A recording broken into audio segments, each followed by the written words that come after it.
संथाली भाषा देश के प्राचीन भाषाओं में से एक है।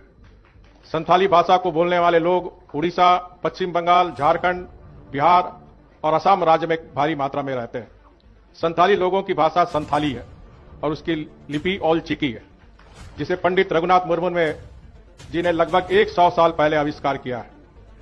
ओल चिकी लिपि अब आविष्कार के भी 100 साल पूरे होने जा रहे हैं। संथाली लिपि ओल चिकी के आविष्कार से पहले संथाल समुदाय के पास संस्कृति की अमूल संग्रह थी, जो कि लोक कथाओं, लोक गीतों, पहोलिये में पाई जाती थी और विवाह, श्राद्ध, समारोह के विशेष अवसरों पर और कर्मा देवता की पूजा के समय ही सुनाई जाती थी।